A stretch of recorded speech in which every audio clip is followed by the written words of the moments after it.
आपकी राशि कुंभ है, तो ये राशिफल आपके लिए है। आपको ये जानकर बड़ा आश्चर्य होगा कि पुराने ज़माने में जब गुरुकुल प्रथा चलती थी, जब गुरुकुल में बच्चों को पढ़ाया जाता था, तो वहाँ राजा का बच्चा भी पढ़ता था, एक गरीब का बच्चा भी पढ़ता था, एक सैनिक का बच्चा भी पढ़ता था, सब तरह के बच्चे पढ़ते थे। और गलती करने पर सभी बच्चों के लिए सज़ा का प्रावधान होता था कि गुरु जो थे वो बच्चों को सज़ा दिया करते थे गलती करने पर। लेकिन उस गलती में दंड का विधान अलग-अलग था। सामान्य बच्चे को सामान्य दंड मिलता था, लेकिन अगर राजा का बच्चा गलती करता था, तो परंपरा ऐसी थी कि उसे दंड थोड़ा ज़्यादा दिया करते थे। अगर मान लीजिए किसी को 2 थप्पड़ लगने हैं, तो राजा के बच्चे को 4 थप्पड़ या 5 थप्पड़ मारे जाते थे। ऐसा क्यों? 4 बार पिटाई होती थी, या ऐसा मान लीजिए कि 4 बार वो प्रॉब्लम फेस करनी पड़ती थी। क्या होता था कि ऐसा माना जाता था कि आम व्यक्ति को तो केवल अपना घर चलाना है, लेकिन राजा के बेटे को आगे जाकर के पूरा राज्य चलाना है, पूरा देश चलाना है, या पूरे जो भी उसका प्रांत था वो चलाना है। ऐसी परिस्थिति में उसके हाथ से गलतियां हों, ये कभी एक्सेप्टेबल नहीं है। उसे तो और मजबूत बनना पड़ेगा। ठीक इसी तरह से अगर पिछले काफ़ी समय से आपने परेशानियां झेली हैं, कष्ट आपके सामने बार बार आए हैं, फाइनेंस की दिक्कत बहुत बार आई है, लोगों से रिश्ते टूट गए हैं, निकटतम लोग आपसे चले गए, कि जो बहुत नज़दीकी लोग थे वो आपको छोड़ के चले गए, जिन लोगों के साथ में आपका जीवन भर का साथ था और आपको ये उम्मीद थी कि ये मेरे हमेशा साथ देगा और वो चला गया, तो बिल्कुल घबराने की आवश्यकता नहीं है, क्योंकि अब आपके पास वही बचेगा जो सबसे अच्छा होगा। और ये जो मुश्किलें, चुनौतियाँ जिस व्यक्ति ने सहन किया ना, उसी को भगवान सबसे ज़्यादा देगा, क्योंकि आपने वो सब फेस किया है, तो कुछ तो भगवान ने मजबूत बना दिया आपको। कुछ क्या है कि आपके जो बुरे कर्म थे वो कट चुके हैं, क्योंकि आपने उनका फल भोग लिया। अब जो बचा है वो आपके पास अच्छा बचा है। जैसे रात के बाद दिन आता है, आपने 12 घंटे की रात भोगी है, तो हो सकता है कि आपको अब दोबारा से 12 घंटे का दिन भोगने को मिले। तो पिछले 2020 के बाद से तो स्थिति बहुत खराब चल रही है। कुंभ राशि वाले लोगों की स्थिति बहुत ही खराब चल रही है।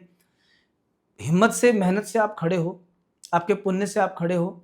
बाकी परेशानियां आने में कोई कमी नहीं थी। मतलब जो प्रॉब्लम्स आपने झेली होंगी ना, घर में, घर की परेशानियां, आर्थिक परेशानियां, निकटतम लोगों से जुड़ी परेशानियां, अपने नज़दीकी लोगों के बीमार होने से, परेशान होने से, उनको कष्ट होने से जो परेशानियां आपने देखी हैं, जगह जगह पैसा फंसने से, व्यापार नष्ट होने से, और नज़दीकी लोगों के दूर जाने से जो परेशानियां देखी हैं आपने, वो अन्य किसी राशि ने नहीं देखी हैं। और अब अंतिम दौर में आपकी परेशानियां हैं। ये सब परेशानियां दूर होकर अब अच्छा समय आपका स्टार्ट होने वाला है।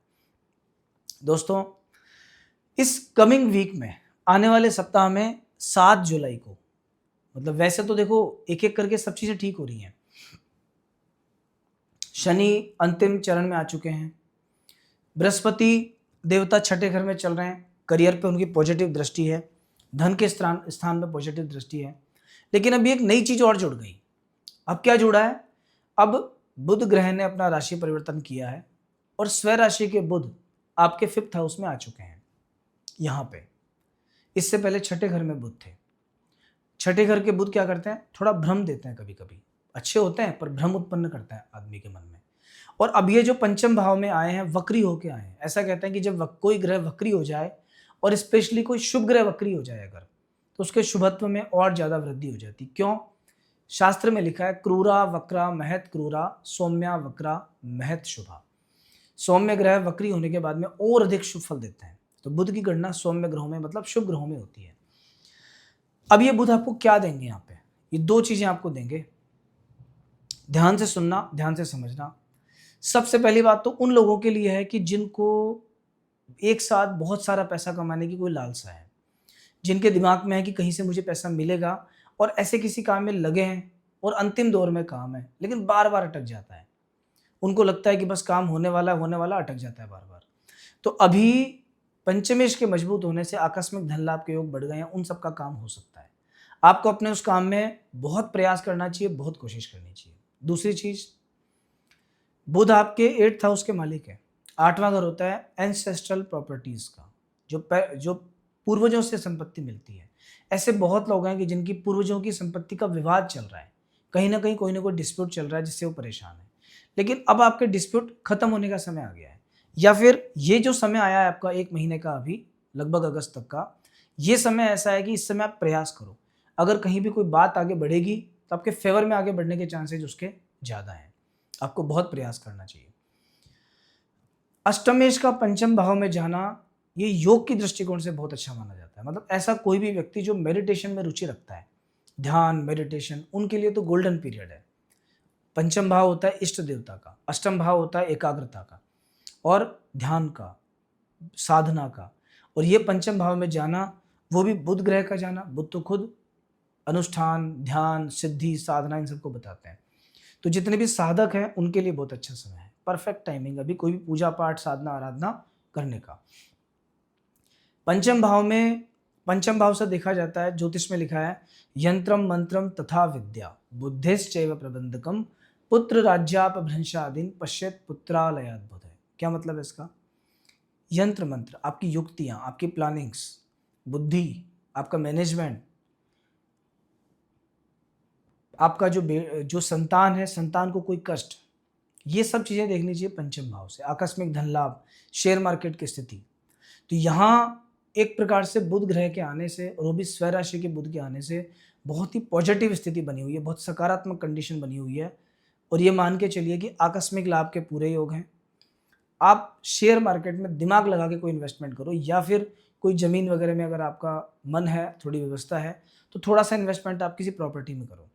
अगर आप किसी प्रॉपर्टी के काम को लेके भी परेशान हो, क्योंकि प्रॉपर्टी में कई बार ऐसा होता है क्योंकि हमारे पास कोई बहुत अच्छा चांस होता है लेकिन वो चांस नहीं मिल पाता है, वो चांस मैच्योर नहीं हो पाता है। तो ऐसी स्थिति में भी क्या है कि ये जो समय चल रहा है ना, ये आपको काफ़ी कुछ दे सकता है। अच्छा, बीच में मैं एक बात, और प्रॉपर्टी की बात है तो मैं एक बात बता देता हूँ।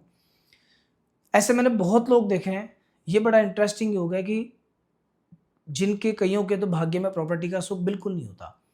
जिस जमीन को हाथ लगाओ मिट्टी हो जाती है। बहुत मेहनत करते हैं, दिन रात लगे रहते हैं, पर प्रॉपर्टी से पैसा नहीं मिलता। और कई ऐसे होते हैं कि वो मिट्टी को भी खरीद ले, सोना हो जाती है। वो जमीन इतना देती है उनको भरपूर मात्रा में। तो इसका कारण क्या है? जब बहुत गहरा रिसर्च किया गया तो देखा कि मंगल जब खराब होता है, मंगल किसी का नीच राशि में है, वक्री नहीं होना चाहिए, मंगल नीच राशि में है, खराब परिस्थिति में है, पाप कर्तृ योग में है, राहु के साथ है, शनि के साथ है, अस्त है, तो ऐसी परिस्थिति में व्यक्ति को जमीन से फायदा नहीं मिल पाता। सब कुछ मिल जाएगा लेकिन जमीन फायदेमंद नहीं होगी।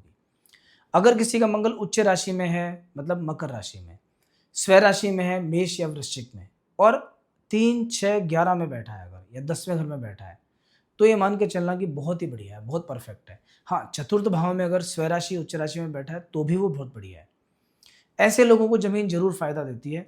और कमीशन बेस्ड काम करने के लिए बुध का मजबूत होना भी जरूरी है। तो दोस्तों, आप भी अगर कोई ऐसे काम में लग रहे हो तो पहले ये चीज़ें जरूर देख लेना, वरना कई बार ऐसे लोग भी मैंने देखे हैं जो अपना जीवन बर्बाद कर देते हैं कि बस मिलेगा मिलेगा मिलेगा। जैसे कुछ लोग क्या करते हैं, जमीन से गड़ा हुआ धन निकालने में लगे रहते हैं बस वो, चाहे जिससे यही पूछते हैं कि मुझे मिलेगा नहीं मिलेगा, और पूरा जीवन निकाल देते हैं, कुछ नहीं मिलता। ये सब चीज़ें भाग्य से मिलती हैं। तो इसके लिए प्रॉपर आप अपना एक बार भाग्य दिखवा सकते हैं, कुंडली एनालाइज करवा सकते हैं। खैर, बुध और सूर्य दोनों ग्रह बहुत बढ़िया हैं क्योंकि बुध आदित्य योग बना हुआ है। आकस्मिक मान सम्मान का योग भी है। संतान की तरफ से कोई शुभ समाचार मिल सकता है, संतान को लेकर कुछ अच्छा आपके साथ हो सकता है। क्यों?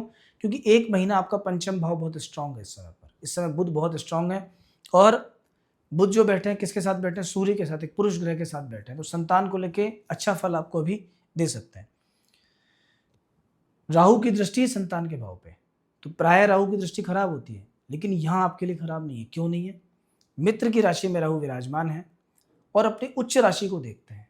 जहां देखते हैं वहां भी बुध विराजमान अपने मित्र को देखते हैं। सूर्य पे दृष्टि है, जो हो सकता है कि पिता को थोड़ा कष्ट दे, हो सकता है सरकार से थोड़ा नुकसान आपको दे दे, या गवर्नमेंट से खींचतान आपकी चलती रहे, बट वैसे ओवरऑल आपके लिए ठीक है। अभी एक खास बात जिसका ध्यान आपको भी रखना है कुंभ राशि के सब लोगों का, देखो शास्त्र में लिखा है पहला सुख निरोगी काया। अभी हम आने वाले 7 डेज की बात भी करेंगे, लेकिन पहले एक बार मैं आपको ये बात बता देता हूँ। तो पहला सुख निरोगी काया मतलब सबसे पहले जब शरीर साथ देगा तब आप कुछ भोग पाओगे। आपके चतुर्थ भाव में मंगल चल रहा है, चौथा घर होता है हार्ट का, हृदय का, और मंगल होता है रक्त का, गर्मी का। हृदय रोग जो होता है वो कभी कभी बीपी के कारण, ब्लड प्रेशर के कारण होता है, या कई अन्य भी कारण बन जाते हैं उसके। बट ये जो समय है ना, ये हार्ट से जुड़ी डिजीज के लिए खराब है।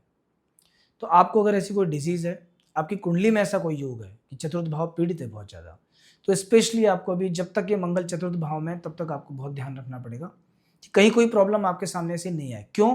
क्योंकि इस प्रॉब्लम को ट्रिगर करने वाले हैं शनि। शनि आपके सेकंड हाउस में बैठे हैं, लेकिन 1, 2, 3 तृतीय दृष्टि से चतुर्थ भाव को भी देखते हैं। तो ये जो समय चल रहा है, मंगल पे शनि की दृष्टि बहुत ही खराब होती है। तो हार्ट से जुड़ी डिजीज के लिए टेंशन, स्ट्रेस, घबराहट, अचानक कोई ऐसी सिचुएशन क्रिएट हो सकती है कि आपका मन बहुत घबरा जाए। तो इन चीज़ों से आपको बच के रहना पड़ेगा, अभी थोड़ा सावधानी बरतिए। आपके लग्न में राहु विराजमान है। लग्न का राहु कॉन्फिडेंस लेवल बहुत देता है। व्यक्ति से जल्दबाजी बहुत करवाएगा, काम बहुत अच्छा करवाएगा, प्लानिंग वाला पार्ट बहुत अच्छा रहेगा। लेकिन बस वही बात, ईगो का ध्यान रखना है। ईगो में या बहुत अधिक गुस्से में आके किसी को कुछ नहीं करना, हर किसी व्यक्ति से झगड़ा मोल नहीं लेना, नेगेटिव थॉट्स नहीं रखने, अहंकार से रहित रहना है। बस ऐसा करोगे तो राहु का नकारात्मक फल आपको नहीं मिलेगा। सप्तम भाव में शुक्र केतु बैठे हैं, और शुक्र कौन है? शुक्र आपके भाग्येश होके सप्तम भाव में बैठे हैं। भाग्येश जब भी सप्तम भाव में बैठ जाए, ये केवल भाग्येश ही नहीं है, चतुर्थेश भी है। तो भाग्येश का सप्तम भाव में बैठने का अर्थ होता है कि पत्नी के भाग्य से भाग्योदय। ऐसे व्यक्ति, अगर ये जन्म पत्रिका में योग होता तो ऐसे व्यक्ति का विवाह के बाद भाग्योदय बहुत ज्यादा होता है। तो अभी जो समय चल रहा है, ये जीवन साथी के भाग्य से प्रॉफिट कमाने का चल रहा है। यात्रा से लाभ दिखा रहा है। कोई ट्रैवल करोगे, ट्रैवल से आपको लाभ होगा, क्योंकि नवम भाव यात्रा का है, सप्तम भाव व्यापार का है। किसी यात्रा से लौट के आओगे तब भी आपका व्यापार बढ़िया चलेगा, ऐसा इसमें योग अभी बन रहा है।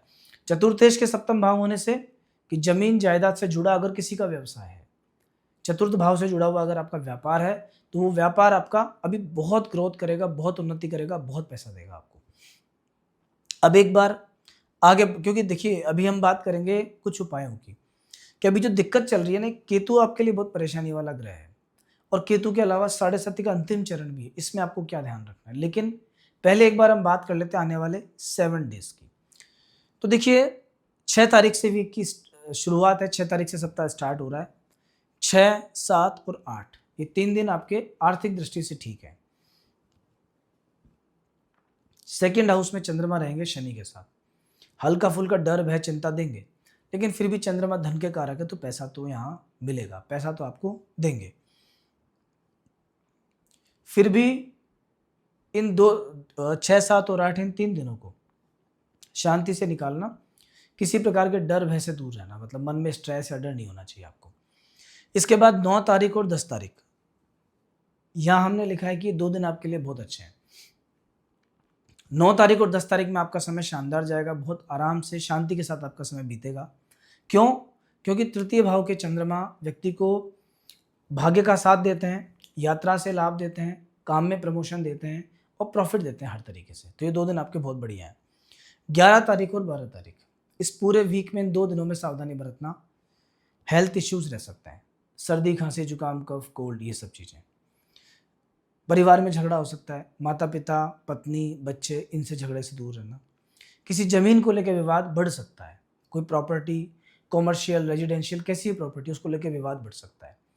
जन्म स्थान से या अपने रहने की जगह से दूर सी जगह पे यात्रा करना पड़ सकता है आपको, ट्रैवल हो सकता है आपका, तो ट्रैवल का थोड़ा सा ध्यान रखना।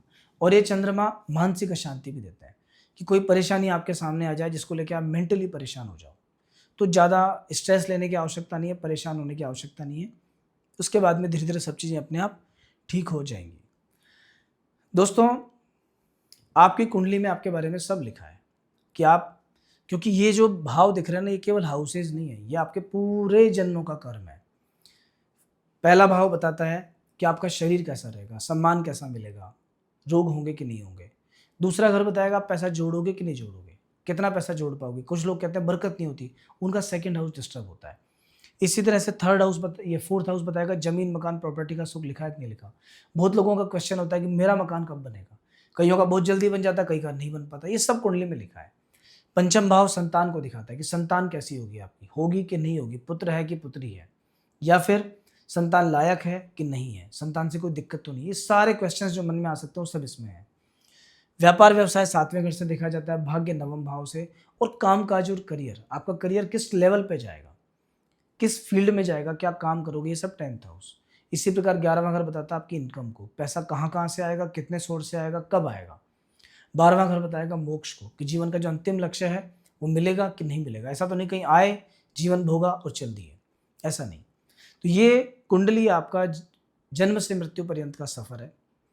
जो व्यक्ति, ये वैदिक विज्ञान है, ये ऋषि मुनियों ने बनाया भी इसीलिए था कि इसका लोग फ़ायदा उठा सकें और अपने जीवन में और बेटरमेंट ला सकें। तो जो व्यक्ति एक बार कुंडली दिखा के उसके अकॉर्डिंग चलता है कि खराब समय में डिसीजन लेने से बचता है, अच्छे समय में उपयोग करता है, आगे बढ़ने के प्रयास करता है। जो चीज़ें परेशान कर रही हैं उनके शांति के उपाय करना, जो चीज़ें ईश्वर ने हमें दी हैं बहुत पॉजिटिव, उनका उपयोग करना, जो खराब योग हैं उनको ध्यान रखना। तो बस ये सब चीज़ें करने के बाद आपकी ग्रोथ की स्पीड 5 गुना बढ़ जाती है। मैं तो कहता हूँ कि अगर व्यक्ति को सिर्फ इतना पता लग जाए कुंडली से कि उसके इष्ट देवता कौन है, कौन से देवता की उपासना उसके लिए बहुत अच्छी है, या भाग्य कब काम करेगा, बस उसी से उसको बहुत फ़ायदा हो जाता है। तो ऐसे किसी भी टाइप की क्वेरी के लिए या अपनी कुंडली के डीप एनालिसिस के लिए, एक-एक चीज़ को बारीकी से दिखवाने के लिए आप हमारे यहाँ संपर्क कर सकते हैं। नंबर आपके पास ये स्क्रीन पर आ रहा है, आपको दिया हुआ है। तो दोस्तों, इसी तरह का साप्ताहिक राशिफल अगर आपको आगे पढ़ना है, आगे भी सुनना है, तो आप जुड़े रहिए, बने रहिए, चैनल को सब्सक्राइब और लाइक कीजिए, फॉलो कीजिए। जैसा मैंने आपको बताया था अभी कि आपको थोड़ा-सा शनि का उपाय करना आवश्यक है, थोड़ा केतु का उपाय करना आवश्यक है। केतु के लिए कोई भी एक भगवान का मंदिर, वहाँ पर एक बढ़िया सुंदर सी ध्वजा, बाँस या पाइप के साथ में लगवाइए। और कब लगवाना है? किसी भी मंगलवार के दिन। केतु ग्रह अपने आप प्रसन्न हो जाएँगे आपके। और शनि के लिए सबसे अच्छा उपाय है, ओल्ड एज होम में थोड़ा डोनेशन करना स्टार्ट करो। कुछ भी खाने-पीने की चीज़ बाँटा करो।